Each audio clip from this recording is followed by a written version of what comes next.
doesn't stand a chance next to our soldiers, Maeve said.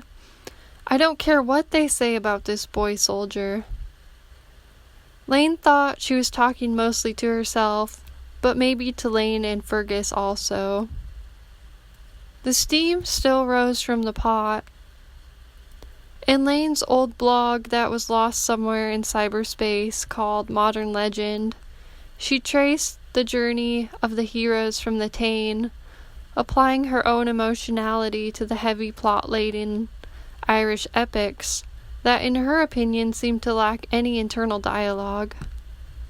All the provinces of Ireland, not just on those of Maeve's province, Connacht, were intruding into Ulster to track down the brown cow, Donn Cúailnge, the best of the land.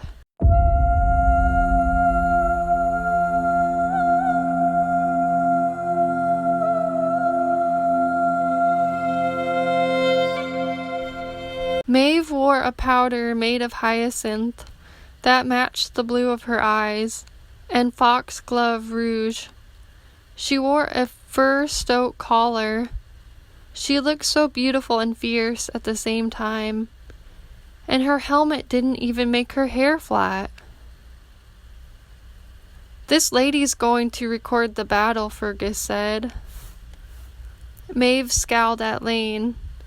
How pale you are, with hair like my sister, Maeve said, giving Laine a once-over and lifting up a strand of her hair. Maureen of the furzy hair. Apparently she wasn't too fond of her sister. But, like back at the home, Laine didn't object, because she wanted Gwen to like her. She let her take liberties she probably shouldn't have. Like, maybe she could change Maeve's mind about her, and she'd find her worthy of being in her command. Just like her boss Gwen at the sea home. Laine was no longer trying to straighten the kinks in her hair anyway, because no one had time for that. And where would she find a straightening iron here anyway? But she didn't want to straighten it anymore, because she mostly liked it the way it was. Mom and Laine had the same crazy curly hair. Sometimes when they spoke on the phone, people said their voices sounded the same. And Mom was once a teacher at the school, and everyone called Laine Miss Gallagher's daughter. For Mom didn't take Dad's last name upon marrying. That's how independent she was. And it was like Laine didn't have a name of her own. It seemed like she just got used to sort of hiding behind Mom, who seemed to speak highly of her around others, but it wasn't always that way when they were alone together. But it was possible she was being too hard on Mom. Most people thought she was an easy read because of her soft voice and manner. And they were among the vast number of people who didn't really know Laine.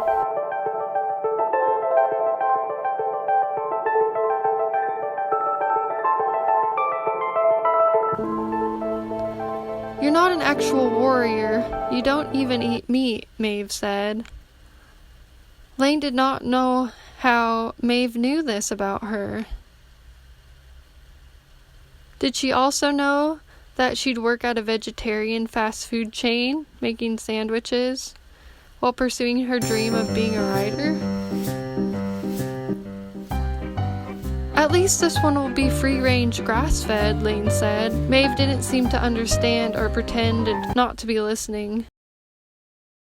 Even though Maeve looked down on Laine, Laine thought it was refreshing to have a woman as the main protagonist, who is not solely a love interest or a fatal figure for a male hero, but strong, an independent queen whose father was the king of Connacht. So her respect for Maeve's character outweighed her sense of pride for her own unique qualities. Plus, she did sometimes eat meat. She also wrote stories about cows and other animals and people converging with their animal spirit selves, which was probably not that common. She didn't think that stopped her from being a warrior per se, but it was what happened to Morgan, the Irish goddess of war, who shapeshifted into different animals.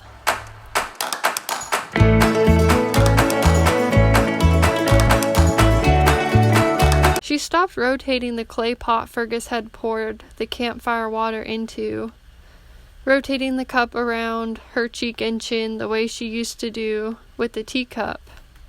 It soothed her, but she stopped for fear Maeve might think her less for it. Horns blew.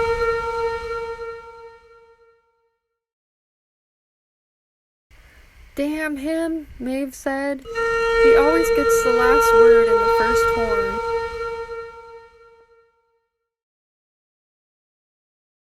King Ailill was Maeve's husband, who she was going to war with over who had the most cattle in their herd.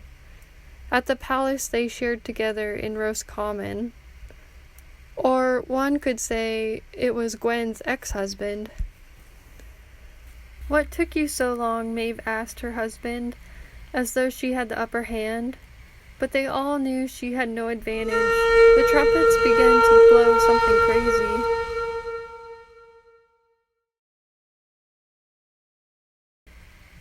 As the man came up to them, there was a hawk that came on his shoulder when he stopped riding and stared at Maeve.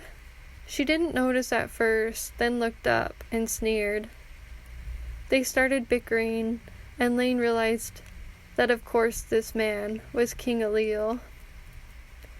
He didn't reply, but sped forward.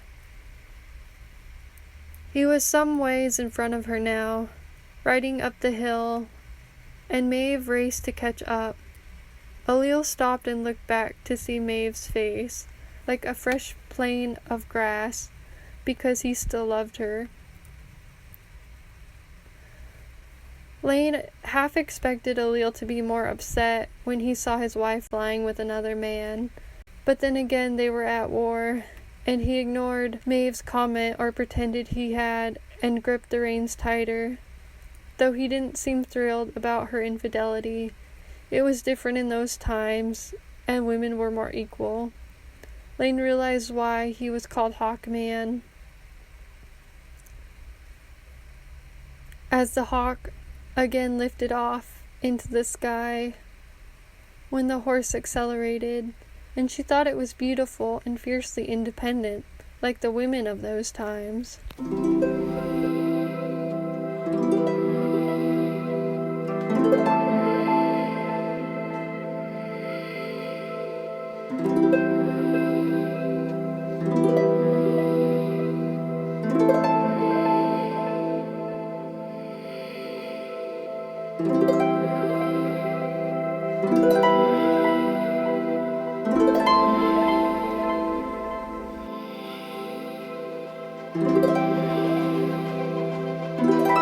She watched Maeve charge after Hawkman. They were like two competitors at the starting lines of a race. "Come on," Fergus said. "You going to just stand there zoning out all day?" "Here, take this at least," he said.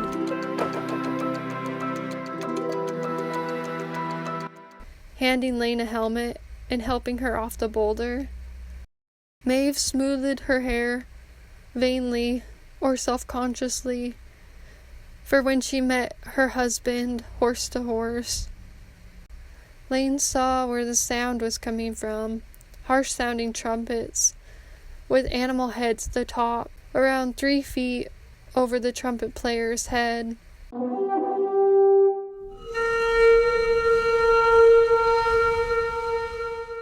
Maeve gathered the reins and was off before them, off to catch up with him.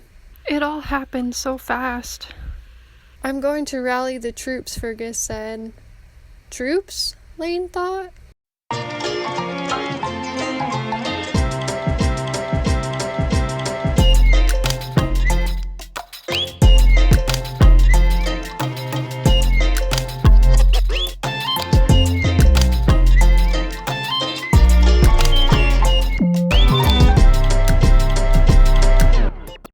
Thanks for watching my video, guys. I'll be back with another video next Wednesday. Until then, ciao.